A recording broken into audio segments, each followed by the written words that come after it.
episode of The Signs of Our Times, and we are going to jump right into the news here right off the bat today because there's a lot to cover in half an hour.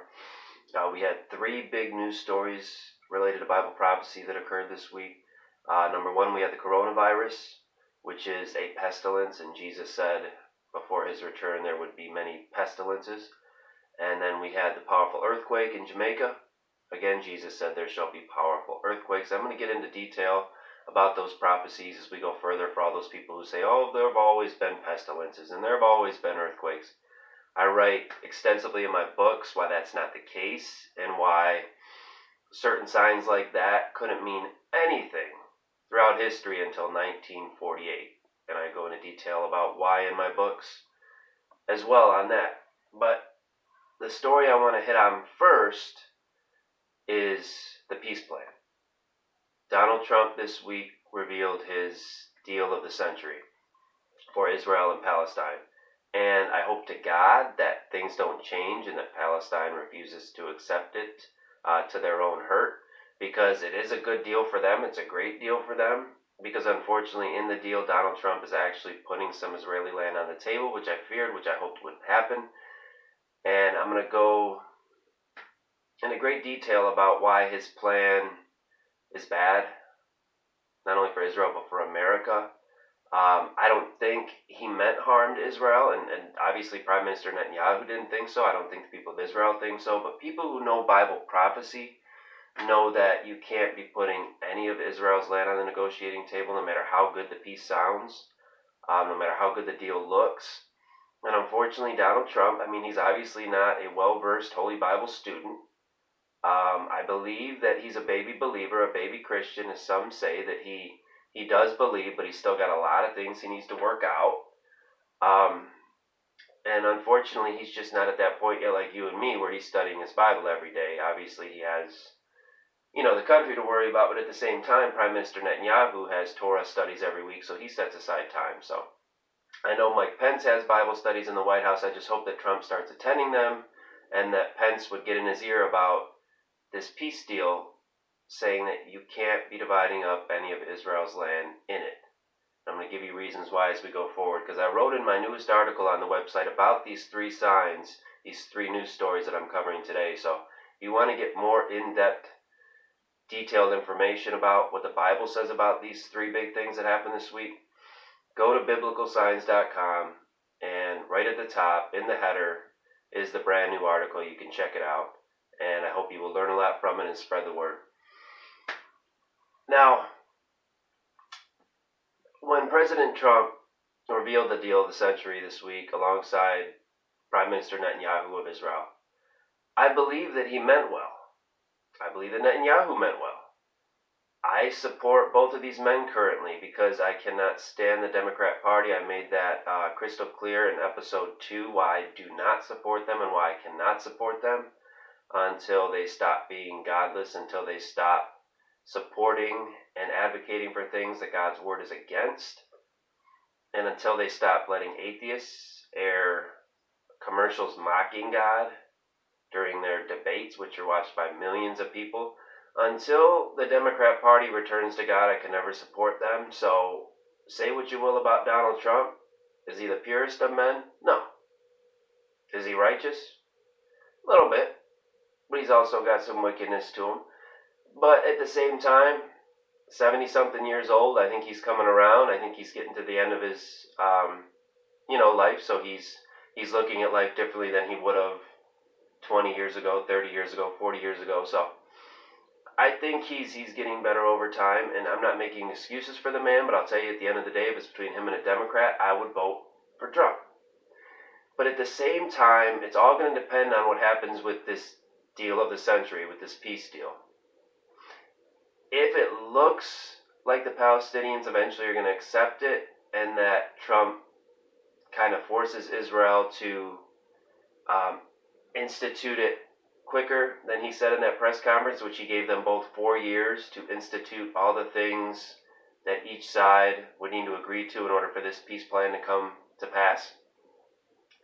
If he starts to get forceful with Israel, which I don't see happening, but if that were to happen, then I would have to reevaluate voting for him in 2020, because right now, like I said, if it's him or a Democrat, I am going to vote for him, even though I didn't in 2016, because I was a big Cruz supporter. He really trashed Cruz, and at the same time, looking at all his views and his statements, he appeared to be very liberal, and he didn't seem like he was going to keep any of the promises that he was making, especially concerning Israel and Christians.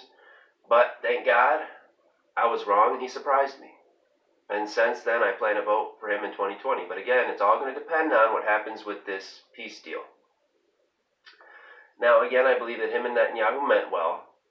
They just don't study the Bible like I do, and they don't know that God says, you cannot divide my land. It's my land. I've given this land. I've deeded this land, this parcel of land, to one nation and to one people on the earth.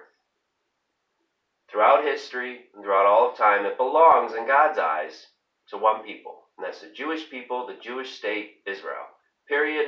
End of story. No way around it. You can't read the Bible and believe anything else because God is so crystal clear. He said he has given that land to Israel as an everlasting possession. Now, if you read all of the verses that I give in my book, The Signs of Our Times, in chapter 5 of Jerusalem, I lay out about 20 verses that explain what the promised land of Israel actually was and how it was much larger than the land that they actually possess today. It was hundreds of thousands of miles larger than the little strip of land that they possess in the Middle East today.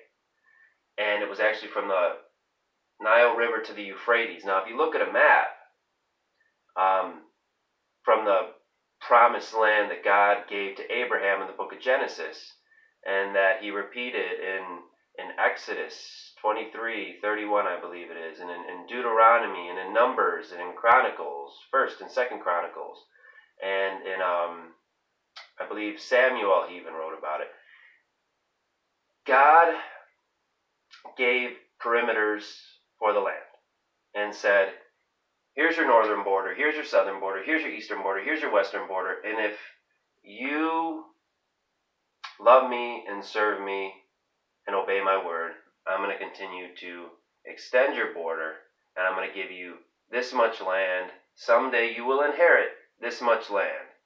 Now, while they disobeyed God throughout history, and some of that land was taken away and it was dwindled down, and at one point they were actually uprooted out of the land, which he prophesied would happen if they didn't obey him, he did say, because of my everlasting love for you, I will bring you back to that land and place you back in your own land in the book of Ezekiel. Now, he did that. He fulfilled that promise in 1948, and then in 1967 they retook Jerusalem. So, the other promises of them inheriting the rest of that land that God promised to Abraham, Isaac, Jacob, Israel, all the way back in the first book of the Holy Bible, Genesis, he's going to fulfill those promises. They are going to have that land someday. So, any U.S. president, any Christian, any Jew who supports taking what little land they have now and giving it to an unworthy recipient in the Palestinians who have absolutely no claim to that land whatsoever. Not historical, not biblical, not any logical claim whatsoever to the land. God deeded the land to Israel, period, end of story. You can't argue with God. You can't change God's mind. And if it was in a court of law, and it was Palestine versus God, God wins every time, all the time, because he is God. Palestine is a nation, or not even a nation yet, but they want to be a nation of terrorists, of anti-Semites. Now, the Palestinians are showing all these maps on social media and on Twitter from 1917, sometimes from 1947, all the way up through today, saying, this is the Palestinian land and how much has been taken away from us. And each year as you go down their maps, you see littler and littler and littler pieces of land that are dubbed Palestinian territory. Trouble is, it was never their land to begin with. And number two, they chose to leave the land that their ancestors had inhabited, which were at that time Arabs and Muslims living alongside the Jews. So, quick history lesson. These maps they're showing are not Israel's doing, they're not the United States doing, they're not anybody else's doing but the Palestinians. They chose to leave what little land they had. 1947, after the declaration by Lord Balfour in 1917, I believe it was the British who at that time were occupying the land of ancient Israel, biblical Israel. And that land, by the way, over a 2011-year period, was occupied by the Romans, by the Muslims, by the Christians, by the British, by the Ottomans, the Turks. It was occupied by many people who had no right to the land, and that's why they never could keep it. Up until 1948, when the God kept his promise to the T, and I give the mathematical prophecy as to why God fulfilled that promise to the T, to the exact season and year when he said he would return them to their land thousands of years ago. When they were returned in 1948, actually it was in 1947 was when they were given the partition of the land by the British. The Muslims weren't forced to leave. The Arabs, or so-called Palestinians that we know today, were not forced to leave their homes. And the Jews were not forcing them to go anywhere. The story is, which people aren't told by the Palestinians who claim that they have a right to return, they chose to leave when Israel was, and the Jews were given that partition of land by the Brits, saying, Lord Balfour was right. You have a right to this land. It's your ancient homeland. We don't want another Holocaust to ever happen again, so you can go back to your ancient homeland, and you have the ability to defend and protect yourself as a people, as a nation, so that what happened in the Holocaust will never happen again. And when they did that, the Muslims said, no, we don't want to live under a Jewish state. We don't want to live side by a bunch of Jews. And the reason for that is because of the Quran of Muhammad, their religion, Islam. Muhammad was the biggest anti-Semite on the planet next to Adolf Hitler. He basically told them in his writings there would be a stone which a Jew would be hiding behind.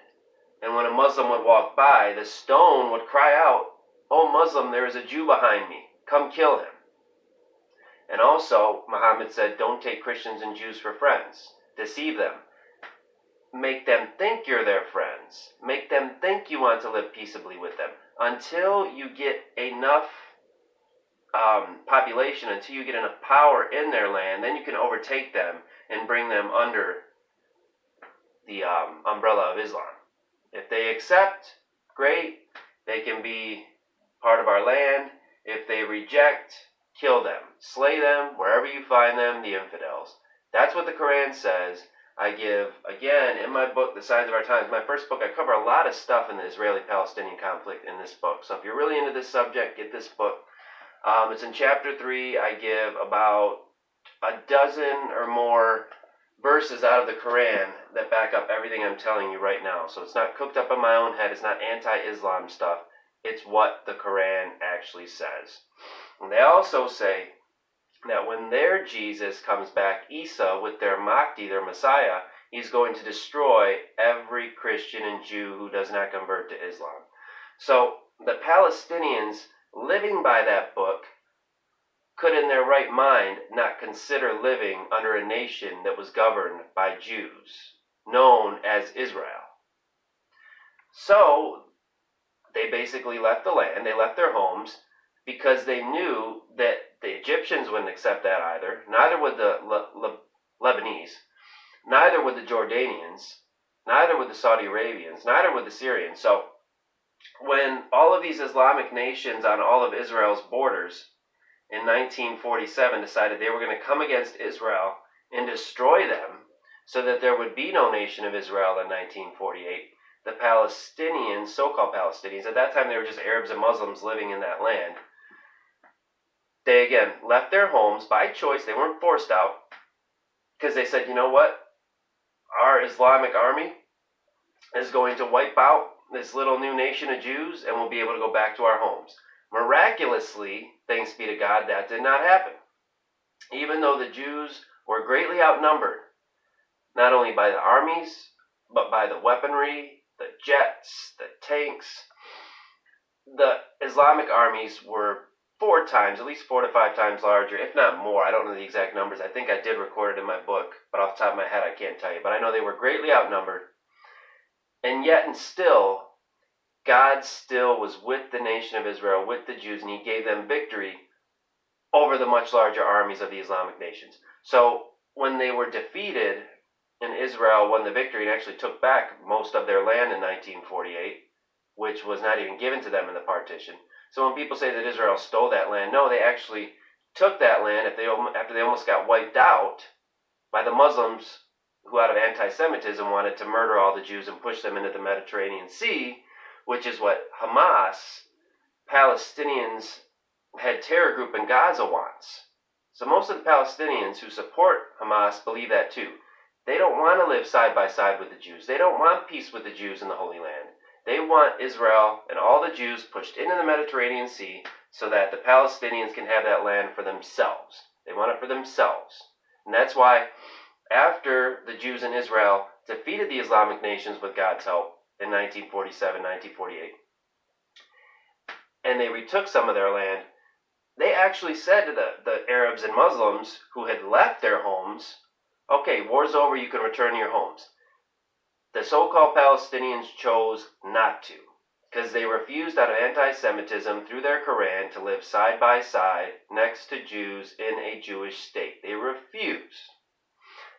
So the Palestinians of today won't tell you that. The Palestinians of today, like Rashida Tlaib, that congressman of my state, unfortunately, like Ilhan Omar, like, who's that other girl I cannot stand, Linda Sarsour, that huge anti-Semite Palestinian, they tell you that big bad Israel forced out the Muslims and the Arabs in 1948 and would not allow them to live in the land. So they claim to be oppressed and forced out, like they claim to be oppressed today. The only reason they're oppressed today is because if Israel doesn't keep them in check and keep all these border crossings and keep their troops on the streets, is because the Palestinians will uprise and have more intifadas where they try and destroy Israel from the inside. I mean, you go back to my articles on the website from 2015, 2016, 2017, 2018, 2019. Every year, Palestine has this uprising, usually orchestrated by Hamas and Islamic Jihad, the terror groups, in which they say, go stab a Jew wherever you find them in Jerusalem. Take kites and set them on fire and fly them into Israel so you can set the land on fire. And take wire cutters, go up and cut the fences of the border fence with Israel so you can go in and murder Jews. So the Jews only have this so-called oppression of Palestinians today because if they didn't keep the Palestinians in check with their army, then the Palestinians would murder every Jew they possibly could, which they do even with the army, even with Israel's protection. The Palestinians are still getting away with terrorizing and murdering Jews and throwing stones at their car windows when they're driving down the street so that, they swerve off the road and they kill a woman and her 2 kids. I mean, this is happening every week in Israel. It's been happening for years upon years upon years. This whole Palestinian lie, I believe, started back with Yasser Arafat, where he was like, we need to retake our land. We deserve that land, not Israel. It's never been their land. God said again in his word of truth, I have given this land as an everlasting possession to the Jewish people, to the descendants of Abraham, Isaac, and Jacob, Israel. And when I say that, you'll get a lot of Muslims who will say, oh, but you said descendants of Abraham. When God made the promise of the land, again, which is from the Nile River to the Euphrates, which is much larger than the little land that Israel possesses today, God said to Abraham, send Ishmael away with gifts. He will not be a partaker of this promise. This promise of the land will be bestowed upon thy seed. And God is clear in his word in the book of Genesis. He says, and thy seed shall be Isaac, not Ishmael. So the Arabs and the Muslims have no claim to the promised land. It was passed down to Isaac, and it was passed down to his son Jacob, who we know today as Israel. So that's a history of the land. That's why the land belongs to Israel and not to Palestine. And yet, every peace plan that U.S. presidents have put forth calls for Israel to give up some of its land, which the Palestinians claim was stolen, to the unrightful Palestinians. So that's why I can't support this peace plan by Trump. He does have some good things in it. He actually says that Hamas should be disarmed and dismantled along with Islamic Jihad. That is awesome. That is great. I wish more U.S. presidents in their peace plans would call for that. He has said they must recognize Israel as a nation, which is so hard for them to do because of their anti-Semitism. But unfortunately, even though he gives them now control over the Jordan Valley in the plan and the deal of the century, and rule over the biblical holy sites of Jerusalem, and sovereignty over much of Judea and Samaria, which the media calls the West Bank because they don't want to call it by its biblical names. Even though he's done some good things in there for Israel, he still unfortunately put some of God's land, Israel's land, on the negotiating table. So it's kind of like a trade-off. It's like land swaps. So Israel may get more of Judea and Samaria, but they have to give up parts of East Jerusalem. No part of, especially of any city in Israel, Jerusalem, should ever be on the table. So I was really surprised that Trump even let that happen, and that he said he would acknowledge a Palestinian capital in East Jerusalem. Now, there are some Christians out there who are saying, oh, but it isn't really where the biblical holy sites are. It's just like a corner of Jerusalem. Jerusalem is God's holy city. He put his name there. He gave that as an everlasting capital to Israel. So no inch or centimeter of that capital should ever be divided, should ever be given, especially to a terroristic people like the Palestinians. Never, ever in the history of the world, period, it should never be done. And unfortunately, Trump's plan calls for that to be done. If the Palestinians agree to this plan, he'll also give them $50 billion of American money in economic aid. I don't believe we should be pandering to them and catering to them when, just last week when Trump put out this deal, they were calling him a dog and a bastard and all these names. Why would you cater to somebody like that? Now, hopefully, the Palestinians are leading to their own demise in this deal that Trump has made, to where he might just pull it off the table altogether and be like, I'm done with you people, now you get nothing. Now, that would be great. I would hope he would do that. But unfortunately, he wants this deal as a legacy, because he says it's a deal that nobody else could ever get done. So, unfortunately for Trump, I hope he doesn't succeed. Just because, even though it's nowhere near as bad a plan as Obama's was, even though it's not as bad a plan as Bush's was, where he uprooted the Jews from Gaza and took the Jews out of their homes so that the Palestinians could live there, and then we got Hamas, and then we got the rockets, and so on and so forth. Even though Trump's plan isn't as bad as theirs, it's still bad. So when I see Christian organizations coming out and saying, this plan is good for Israel, we support it, it's the best plan yet, they're doing it because they're pro-Trump and they want to see Trump reelected, which I understand, but at the same time, when it comes to the nation of Israel, I can't compromise. I've stood firm under every president and said, the land must never be divided. No land, no Israeli land should ever be put on the negotiating table because, number one, they don't even have all their promised land right now to begin with, so why should they even be giving away more?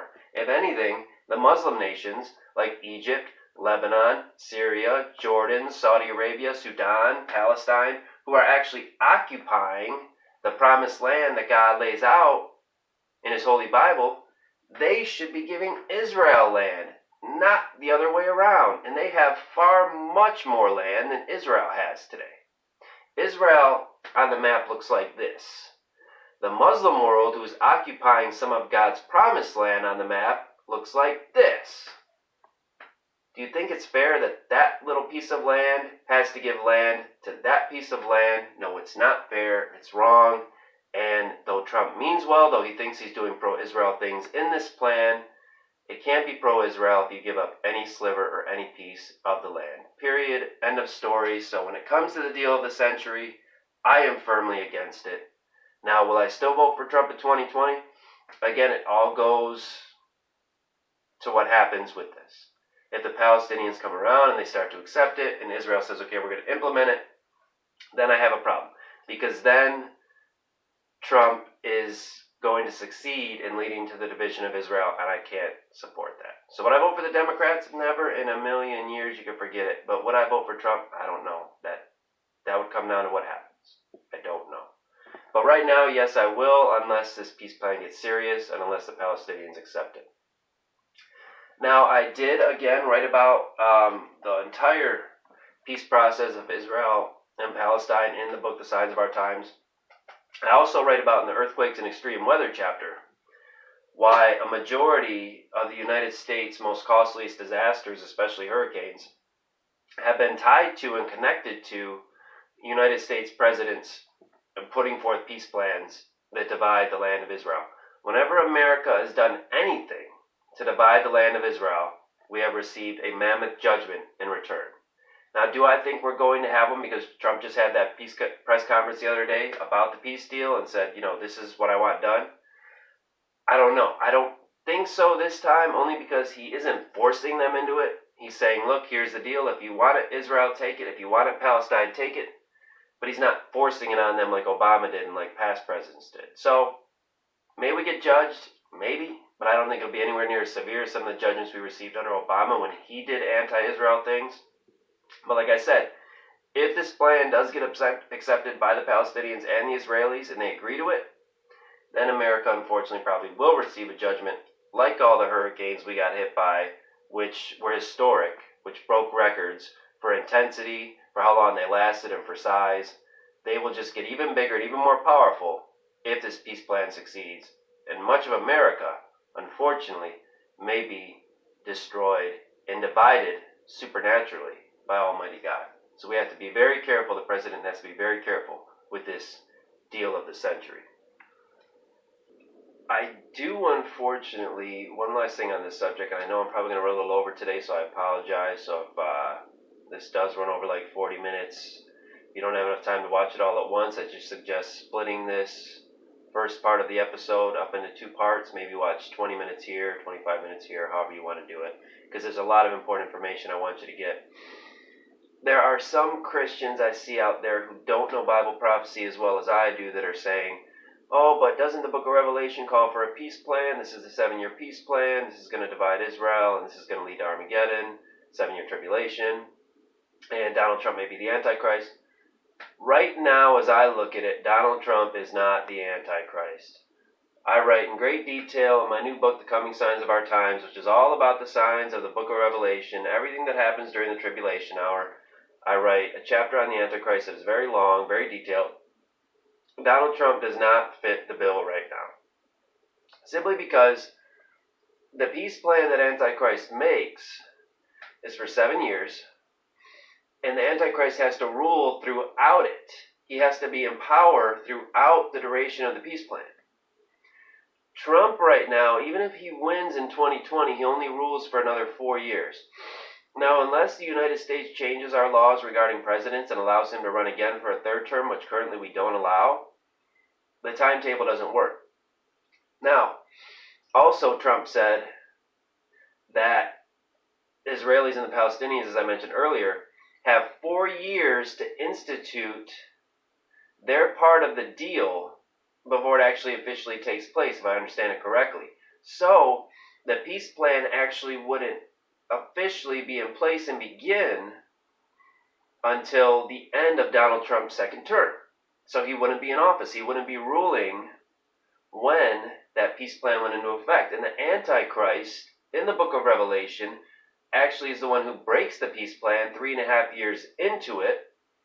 By that time, Trump would be out of office. So now if Trump's plan does go into effect, and the next president maybe makes a couple of changes to Trump's plan, and Israelis and Palestinians still agree to it, then the next president could be the Antichrist. But that would still be another 4 years down the line. So is Donald Trump the Antichrist, and is this the peace plan of the book of Revelation? In my opinion, as a biblical prophecy expert, which I consider myself after over a decade of studying Bible prophecy, I would say no.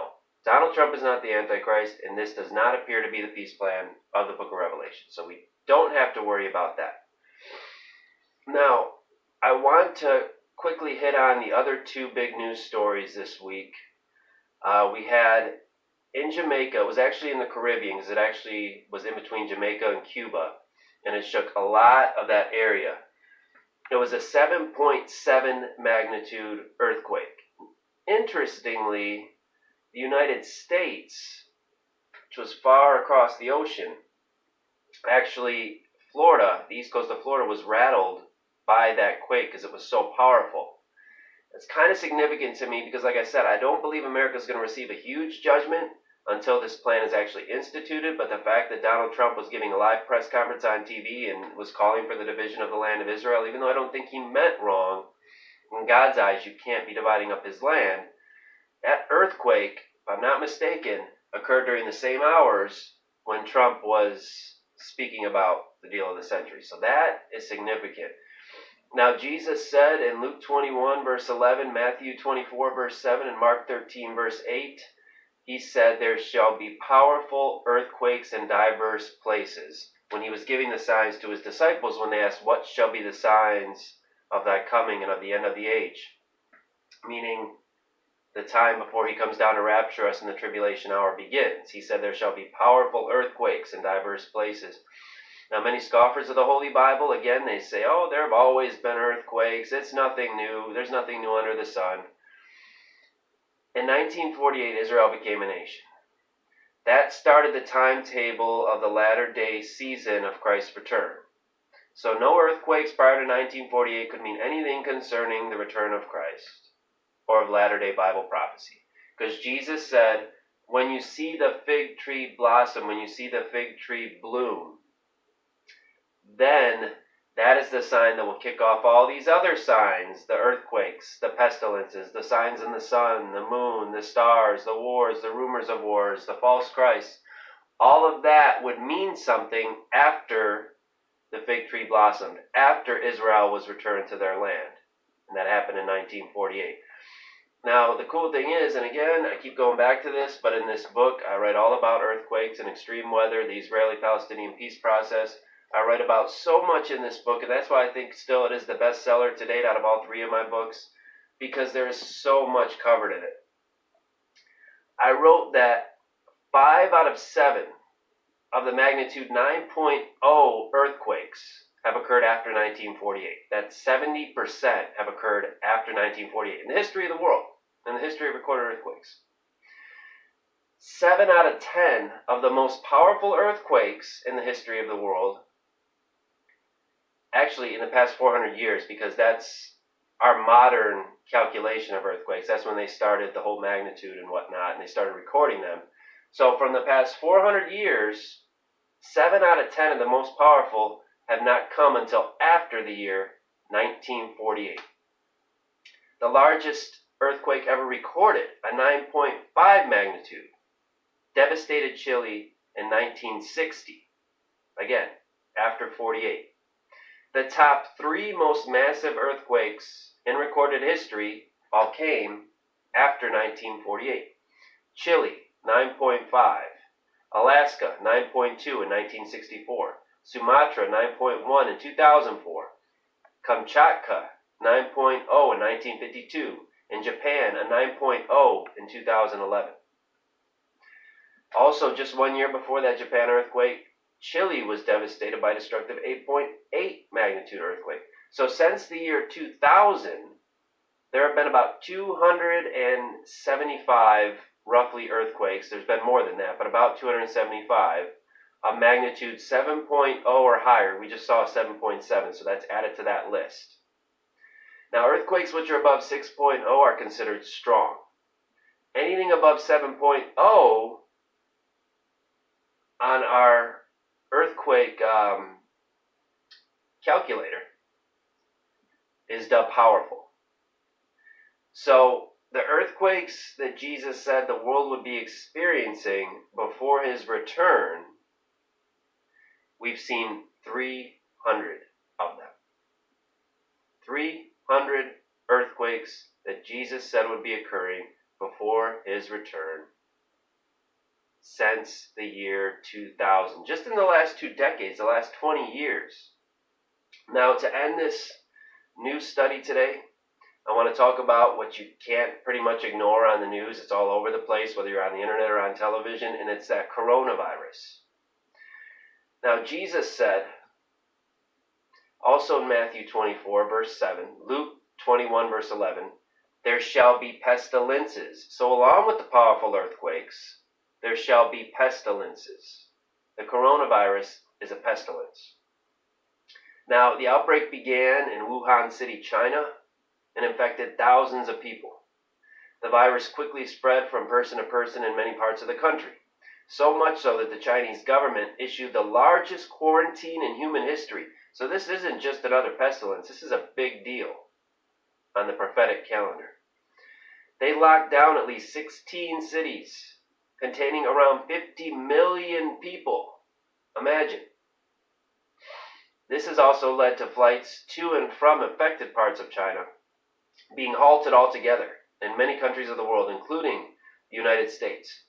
Now, the number of confirmed cases so far of the coronavirus has reached about 8,000, and the virus has claimed as of today, I believe it's claimed over 200 lives.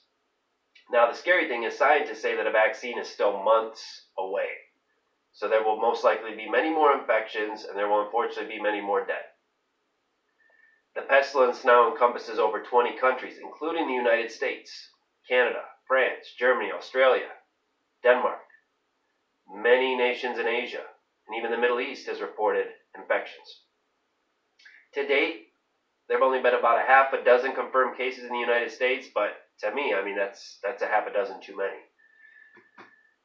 Now, while the outbreak has many people in a panic state, I've been warning everyone about pestilences for years. Pestilence outbreaks, they are one of the biggest signs heralding the rapture of Christ's return, along with powerful earthquakes, along with signs in the heavens, before this 7-year tribulation can begin on earth, and before the rider on the pale horse of the 4 horsemen of the apocalypse brings the worst pestilences that the world has ever experienced. Now, I devoted an entire chapter of my second book, Even More Signs of Our Times, to the subject of pestilences. And I want to give you all a quick preview this week of it, because we've already done a preview of the signs of our times. And last week we did a preview of the coming signs of our times. So now I'm going to let you watch a short preview for even more signs of our times. And then I'm going to read you a couple pages out of the pestilences chapter. And so, take a look at this preview.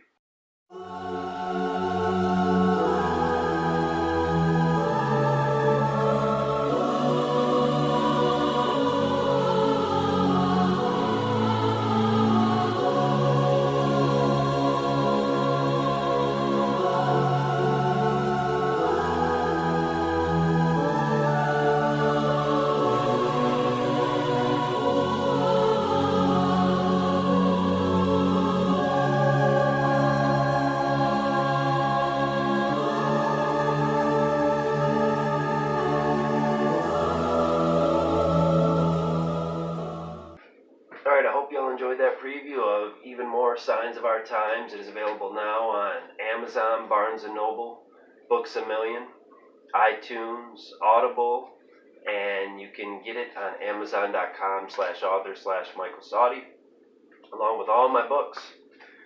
And if you're following along in the book, we're going to start on page 61, and we're going to start right at the top of the chapter. Jesus said, there shall be pestilences, Matthew 24:7 and Luke 21:11. In recent years, health experts from numerous countries have issued warnings that the human race is at a greater risk of experiencing a global pandemic than ever before. They also warn that we are currently ill-prepared to combat a worldwide outbreak. The experts are in agreement across the board that it is not a matter of if a pandemic will strike, but a matter of when. An infectious outbreak of SARS, cholera, bird flu, swine flu, Ebola, Zika, bioterror, or even a brand new disease altogether could kill millions. During the 2014 to 2016 Ebola epidemic, nearly 30,000 people were infected and 1/3 of them died from the disease. As of 2018, about 90 countries had reported Zika transmission. We are at a greater risk of witnessing a worldwide plague occur than ever before due to numerous factors, such as terrorism, growing population, global travel, weather, and large-scale immigration, just to name a few. The fact that the population of the United States grew by leaps and bounds during the Obama administration due to an influx of refugees and immigrants means that the possibility of a national pandemic has greatly increased. Refugees that have been pouring in from disease-prone Syria and illegal immigrants from Mexico are prime candidates for being the carriers who will bring the next pandemic to America. It is believed that within 30 years, nearly 70% of the world's population will live in urban areas, cities, rather than in less populated rural areas. In cities, living and interacting with thousands who could possibly be infected increases the chances of contracting disease. City life also greatly increases the chance for a disease to spread quickly through something as simple as a touch, a cough, a kiss, or a bite. While many of the deadly diseases most likely will not originate in the USA, the easiest way that they can arrive here is through global travel. Countries like Africa or Middle East war zones like Syria are breeding grounds for deadly diseases, and any outbreak that begins on the other side of the globe will eventually make its way here. That is exactly what happened with the Ebola pandemic. The disease, which spread rapidly in foreign nations, was undetectable for a few days, and thus Americans traveling home from infected areas did not know that they had contracted the disease until they were back on U.S. soil. Luckily, the infected were quarantined, and the deadly disease did not spread as much as it could have. According to experts, infectious agents can live in humans during their incubation period, which is the time between infection and the onset of symptoms. This means that travelers can transmit an infection to another country before any onset of the appearance of sickness. Billions of travelers crisscross the globe annually. We recently learned in 2018 that the latest outbreak of the Ebola virus in the Democratic Republic of Congo is the worst in their country's history. Now, could that make its way back to the States again? The SARS, Severe Acute Respiratory Syndrome pandemic of 2003, began with Dr. Liu Jianlun, who developed symptoms of the airborne virus on a trip to China and then went to visit his family in Hong Kong. It is believed that he infected people at his hotel along with his family, and in less than 4 months, nearly 4,000 cases and 550 deaths from SARS were traced to Liu's Hong Kong visit. More than 8,000 other people became infected in more than 30 countries worldwide because of just one man. Now, did you hear those numbers there? He only infected 4,000. Already there are 8,000 cases of this coronavirus. So this may actually be worse than that SARS outbreak was. Because again, the scientists are saying it's going to be at least another couple months till they may have a vaccine for the virus. So this is a big pestilence to pay attention to. It's definitely prophetical, and unfortunately I think it may claim many, many more lives before it's all said and done. I hope you all enjoyed this news study today. Don't forget to tune into part 2 of this episode. We are in chapter 2 of Genesis in our 4th Bible study. I'm planning to finish that chapter today. Hopefully we can do that so we can start chapter 3 next week. And as always, thank you for tuning in. God bless you, and Godspeed.